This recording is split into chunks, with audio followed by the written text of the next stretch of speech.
A man from Gloucester is choosing to see the sunnier side of the canvas despite being dealt one big obstacle after another, after another, after another. In this extended version of my latest I Have a Story, photojournalist Enza Marcy and I want to introduce you to the artist who has strangers lining up to get a piece of his positivity to hang on their wall. 1, 2, 3, 4.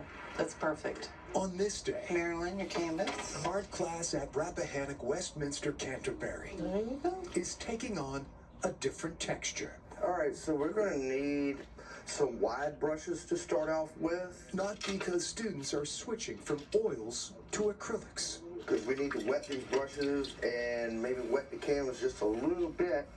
Just blend our skies in. Guest instructor Chuck Dickerson.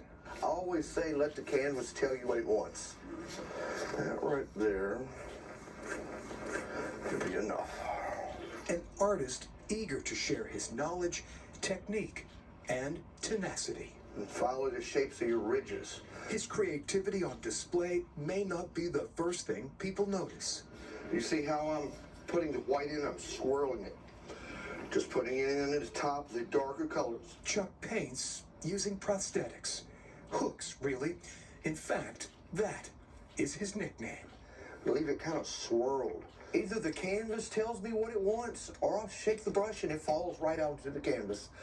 That's the only way I can explain it. The man with no arms isn't watered down by his disability. And then you pull the whole shape out. You know, I love the paint and stuff like that, and I do it to inspire people. That's why I put myself out here in the public's eye. This Bob Ross disciple redefines the artist's iconic phrase. Oh, happy little accidents. Oh, yeah. Everything in life is a happy little accident. Just turn it into a tree. Chuck's life changed forever 34 years ago. I was hurt February 28th of 1991. The then 21-year-old grabbed a power line he thought was dead. The amount of electricity that I endured, it put a hurting on me. The shock that nearly killed him robbed him of his arms. Yeah, I was in a burn clinic for a year.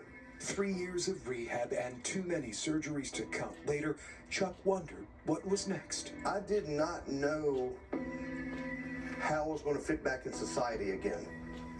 I did not know how society was going to treat me. It scared me to death. The Farmville native chose his passion to paint over the pain. We're going to cover it all up. I took this and I turned my life around. While his talents are undeniable, so too is one harsh reality.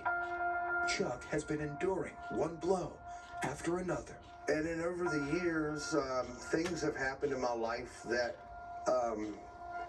it's hard to talk about. Losing limbs isn't his greatest loss. In 2021, Chuck's 17-year-old son Cameron was killed in an accidental shooting. Hit me like a ton of bricks. Then, last year, his significant other Sheila died from depression over Cameron's death. She couldn't get over it, and I ended up burying her about 7 months ago. So now I'm on my own. Chuck used alcohol to cope, but rehab helped him get sober. Oh, I took off. Nothing could stop me at that point. Nothing.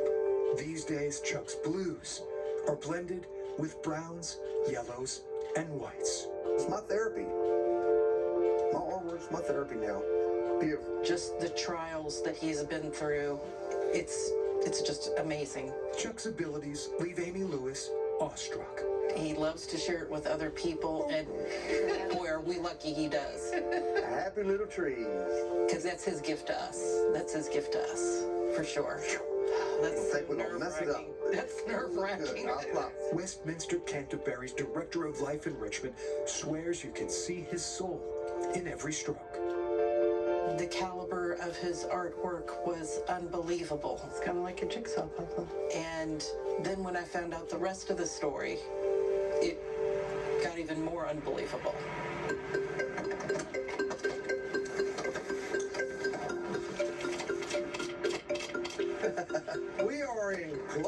Virginia, right in front of Walmart. It turns out painting indoors is quite foreign for this self-taught artist. I've been right here for about, say, the last 5 years in this spot. Chuck commands a corner just off Route 17, 7 days a week. I love this town. This is Chuck's escape. I do a little bit of everything. The hustle and bustle, not a bother. Because when I'm into this painting, I don't hear all this. Chuck finds peace in a parking lot. But as soon as I put the paint to the canvas, I feel the inspiration inside of me. His seascapes and nature scenes sell even before the paint dries. All right. Thank you very much. This is how, here, grab it by the sides. I can buy a little bit of groceries or put a little gas on my Jeep. You know, I'll make some money, but not a lot. There's no other way to explain this. I had to have it. I had to have it. On this day, longtime admirer Mike Nance gets his wish. A Chuck original. I can look at this every day when I cut my game room on and go, man, Chuck did that for me. Yep.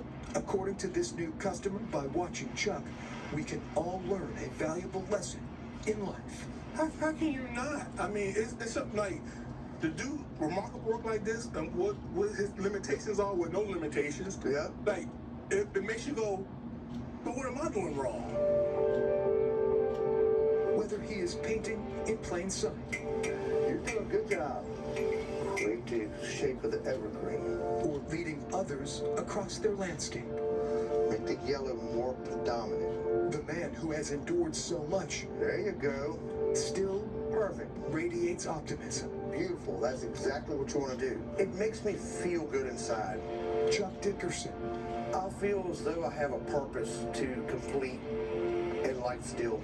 his masterpiece and ability to overcome and thrive. But now, this point in my life, I'm good. I'm good. This artist believes every person he meets will get hooked on hope. It's contagious. That happiness, you just keep, you're smiling, then the person beside you will smile. For I have a story. And that's what I want to do. I want to make everybody in the world smile. I'm Greg McGuade, Life is what you make it. CBS 6 News. He's an amazing man. If you would like to purchase one of Chuck Dickerson's original pieces of art, you can contact him on his professional Facebook page. Stick around. Mike and I are going to show you some love to one of our favorite people in the world, the WTVR, when we come back.